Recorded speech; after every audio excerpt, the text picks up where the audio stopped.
Hello friend, स्वागत है आपका मेरे यूट्यूब चैनल पे इस पल का जीना बायश्री। मैं आपको स्टोरी सुना रही थी लाल कुटी। तो अगर आपको ये कहानी पसंद आती तो please like share and subscribe करें। एंड मेरे चैनल पे जो लोग नए आए तो प्लीज़ चैनल को सब्सक्राइब करें। तो चलिए कहानी शुरू होती है। कल मैंने आपको आधा पार्ट सुनाया था, उसका आगे का है जो आज सुनाने जा रही हूँ। तो चलिए कहानी शुरू होती है। ये कहती हुई उसने अपने प्रकट होती हुई हंसी को अपने हाथों से ढककर रोकने की नाकाम कोशिश की। मेरी नज़र जैसी उस युवती पर पड़ी, मैं ठगा सा रह गया।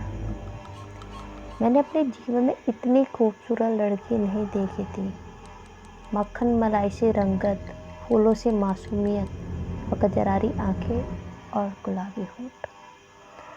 हाँ हाँ, चलो ना, लालटेन तुम्हारे हाथ में ही तो है, आगे तुम ही तो बढ़ोगी। ने जवाब देते हुए अपने भय को छिपाने की कोशिश की और उसके पीछे चल पड़ा। अभी कुछ दूर चला ही था कि तभी मेरे सामने से काली बिल्ली रास्ता काट रही थी, जिसकी सफ़ेद हरी आँख मुझे घूर रही थी। उसी पल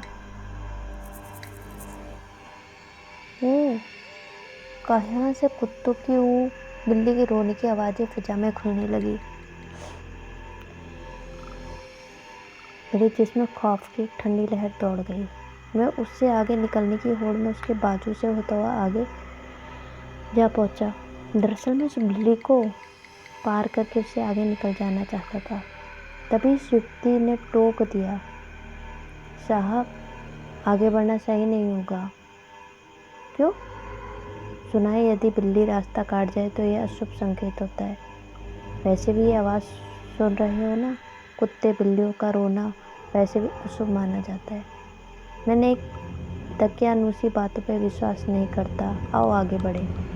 ठीक है फिर चलिए।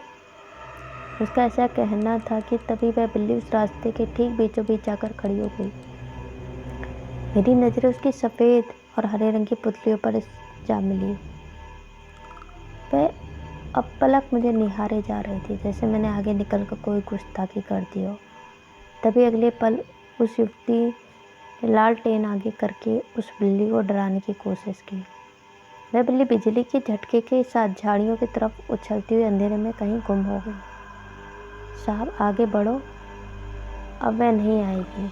उस युवती ने बात बड़ी गंभीर मुद्रा में कही, जैसे उसने सच कहा हो। यह लाल कोठी और कितनी दूर है? मैंने बात बदलने की कोशिश की। बस जो अगला मोड़ दिख रहा है ना, उसके सामने ही है। उस युवती की बात सुनते हुए मुझे राहत मिली। अगले कुछ क्षणों के बाद मैं लाल कोठी के सामने था। उसे देखकर लगता था जैसे अंग्रेजों के ज़माने का आधारभूत संरचना हो। उस कोठी के बाहर जलते हुए दीपक का लौ हवाओं से बहादुरी से जूझ रहा था। इस बात की गवाही दे रहा था कि वह जगह अब भी इंसानों के रहने लायक थी। मगर जैसे ही उस लाल कोठी के अंदर आया, एकदम चौंक कर रह गया। वहाँ बहुत साफ सफाई थी और चीज़ें बड़ी करीने से रखी हुई थी। यह बात अलग थी कि वहाँ रखी हुई वस्तु काफ़ी पुराने समय की प्रतीत हो रही थी। अब मैं उस लाल कोठी के एक कमरे में था। ये जगह उतनी भी खास जगह नहीं थी, परंतु एक रात गुजारने के लिए इतनी बुरी भी ना थी। अचानक मेरी नींद खुली तो मैं चौंक गया। उस कमरे में एक कोने में वह युवती खड़ी थी और मेरी तरफ एक टक देख रही थी। मैं झटके से उठकर बैठ गया और उसे बुलंद आवाज़ में कहा, इस वक्त तुम यहाँ क्या कर रही हो? वो साहब, वहाँ बिजली की समस्या है ना, तो लालटेन आपके कमरे में रखने आई थी। उसने बड़ी सहजता से जवाब दिया। मैंने देखा कि वह अब भी यहीं खड़ी थी। शायद उसके कुछ और इच्छा थी, शायद वह बख्शिश के लिए रुकी थी। मैंने कहा, उससे फिर पूछा, अब तुम जा सकती हो। साहब और कुछ चाहिए क्या? उसने अपनी दोनों पलकें उठाकर पूछा। गर्मा गर्म कॉफ़ी मिल जाए तो बात बन जाए, सारी थकान एक क्षण में रफू चक्कर हो जाए। मैंने अपने दोनों बाजुओं को खोलते हुए कहा, लेकिन उसे तो शरबत बहुत पसंद थी। उस युवती ने हल्की सी मुस्कुराहट के साथ कहा। किसे? मैंने तपाक से पूछा। था कोई एक, ये कहते साथ वह खो गई, कहीं खो गई। लेकिन मैं जानना चाहता हूँ, मुझे उसकी इस बात में दिलचस्पी जाग गई। सब बताऊँगी साहब, पहले आपके लिए कॉफ़ी का इंतज़ाम कर दूँ। लेकिन इतनी रात में भला कहाँ से? यहाँ तो दूर दूर तक कोई घर नहीं है, मैंने उससे हैरत से पूछा। आपको आगे की कहानी कल सुनाई जाएगी।